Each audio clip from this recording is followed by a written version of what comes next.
Mga kababayan, magandang balita ito. Armed Forces to donate meal allowance to victims of typhoon. Yan ang ating mga sundalo. May totoong pagmamahal sa ating mga kababayan.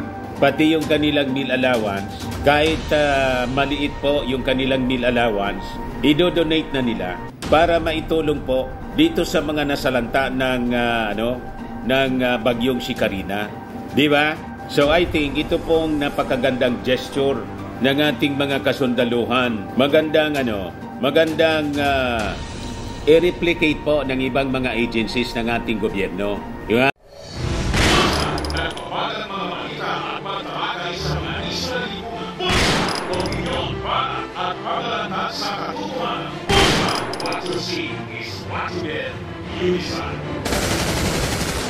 ating PNP siguro, lalo na yung ating mga congressmen, tapos mga senador. Tama po? Siguro, yung isang buwan na sweldo po ninyo, hindi naman ninyo yan masyado kailangan, di ba? Mayayaman man kayo. Kung nagawa po ng ating armed forces na yung meal allowance nila, di ba? I-donate nila para dito sa mga nangangailangan nating mga kababayan. Ano man yung inyong isang buwan na sweldo. So, ibigay ko sa inyo mga kababayan itong very inspiring na kwento ngayon dito sa Manila Standard na sana tularan ng ibang mga agencies.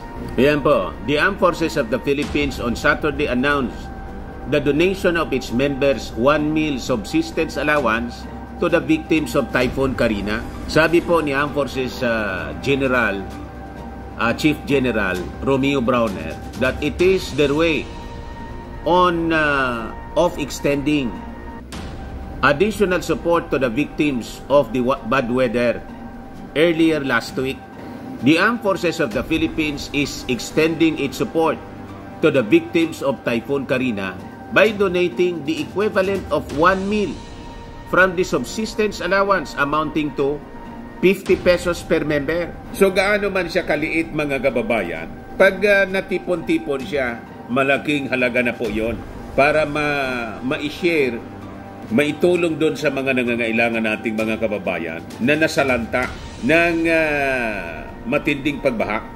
Browner also explained that the various search, rescue, and retrieval teams are also still deployed in Metro Manila, in Southern and Northern Luzon to help in humanitarian assistance in disaster response efforts. Sabi niya na itong collective effort and selfless sacrifices reflect the Armed Forces commitment to aiding those affected by this disaster, demonstrating solidarity and compassion during these challenging times. Di ba nakakataba ng puso, nakakatuwa mga kababayan, kahit maliit po. Pero pag pinagsama-sama, malaking halaga na po ito at malaking tulong at magsisilbi itong magandang halimbawa para po sa iba. In line with the President instruction, sabi po ni Browner, the Armed Forces is assisting local government units and the Office of the Civil Defense in providing immediate needs to isolated areas, conducting rapid damage assessment and needs analysis, and facilitating recovery and relief operations.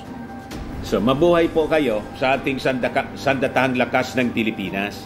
O sana po tularan ito ng ibang mga agencies. At siguro baka mabasa itong balita ni Inday na nasa pagbakasyon mga kababayan sa Germany na mag-initiate ng katulad na gawain. Di ba? Di niya Mr. Maravillas ang dapat gawin ni Inday? Yung 1 year niya siguro na sweldo, kundi yung 2 years niyang sweldo bilang Vice Presidente. Kasi yung Vice Presidente po, wala man halos trabaho.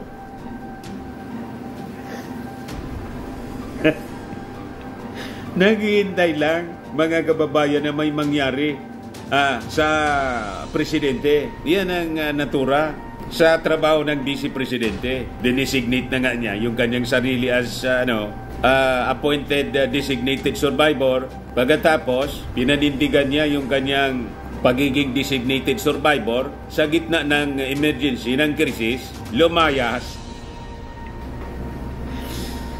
Para naman po makabawi siya, di ba? Lalong sumama yung tingin sa kanya ng ating mga mamamayang Pilipino. Talaga niyang hindi pwede si Inday na maging Pangulo. Ito, unsolicited advice.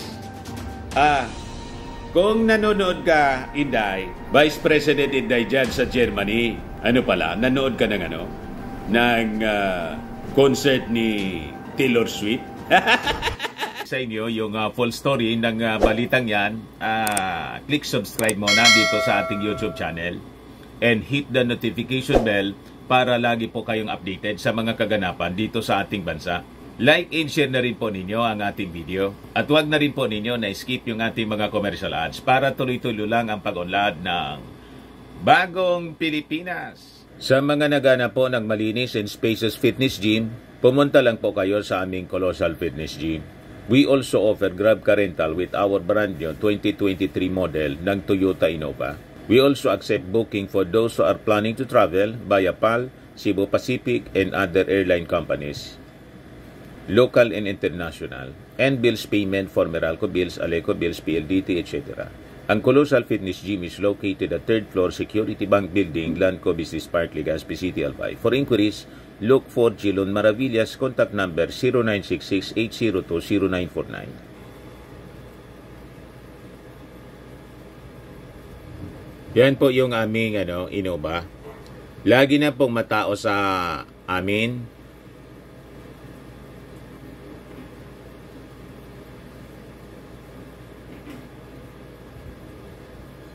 Yan po mga bagong clients namin. Napakaganda at colorful at napakalinis ng aming gym po. Pati mga foreigners po pumupunta sa amin, mga British tourist po sila dito sa Legazpi. Na-set up na rin po yung aming mga brand new gym equipment.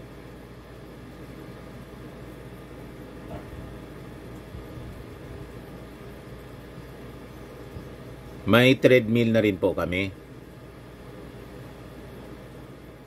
Ito naman po yung bago naming product na binibenta online. Eye Glow Serum, whitening po siya. Tingnan ninyo yung epekto sa aking anak na architect before and now. Yung mga inquiries po ninyo, dumiretso na lang kayo sa kanyang Facebook account, Riz Maravillas. Ito naman po, Firmax Firming and Lifting Cream, pinapahid po sa mga pulses in affected area. Mainam po sa paninigas ng mga kaso-kasuan. Ito naman po, Automax Radiant Serum. Sa mukha naman yung application, anti-aging po siya. You will look 10 years younger than your age. Sa mga cancer patients naman po, baka lang gusto ninyo itong itry. Naing siya red mixed fruit drink. Hindi mo po siya gamot, food supplement siya. Kaya lang, gawa siya mga kababayan sa goji berry. Yung goji berry may anti-cancer properties. O ngayon, yung mga inquiries ninyo, dumiretso na lang kayo sa aming messenger sa Facebook para masagot namin agad. Ayos pa? Ayos na ayosan niya, Mr. Maravilla. Yan ang duda. Kung nanood man yun mga kababayan, talagang babalutin nun ang kanyang pagmumuka, buong katawan at pagmumuka. Malamang nagmaskara yun ang hindi talaga siya makilala po.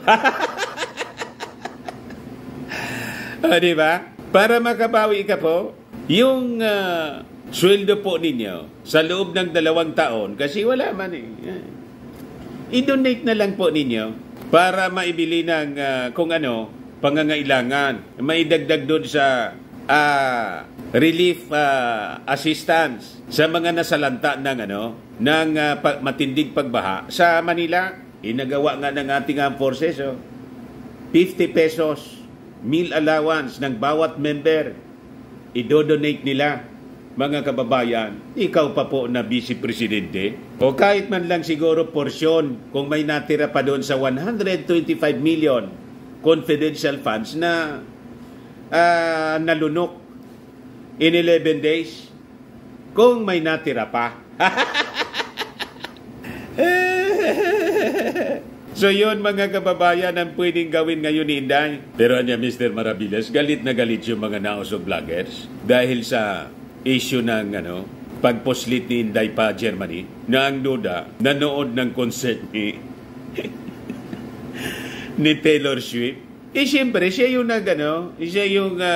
nagbigay ng ideya doon sa speech niya nung DepEd Secretary pa siya, yung ini-inspire niya yung mga mag-aaral kung paano mag-ambisyon.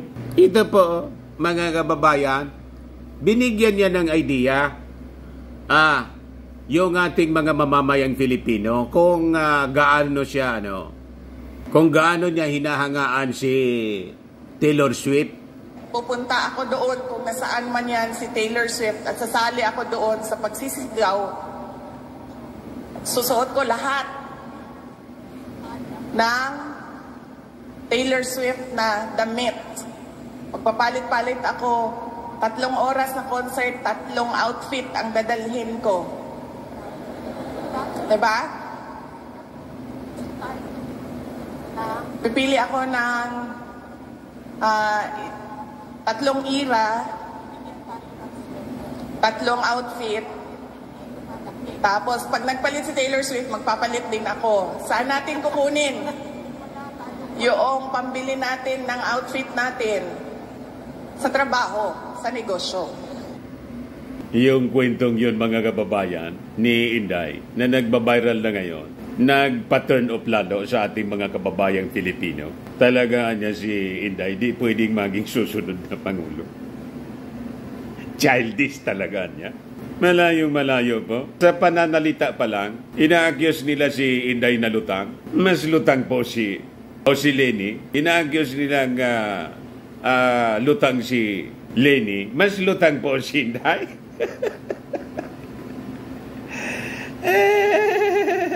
Kung hindi ka man baga lutang, alam mong nasa gitna ng emergency, layasan mo yung mga Filipino. Hindi makatulog ngayon yung mga propagandista po ni Inday. Galit na galit po.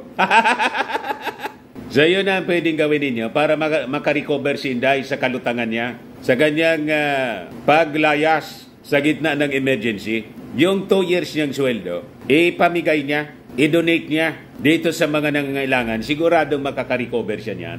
At least for now. Pero anya, Mr. Maravillas, ano ang pag-asa niya, no? Ni Inday na manalo sa 2028. Sabi ng mga nabasa ko, sa mga reactions ng mga netizens po, believe me, anya, hindi na mananalo si Inday sa 2028 presidential election.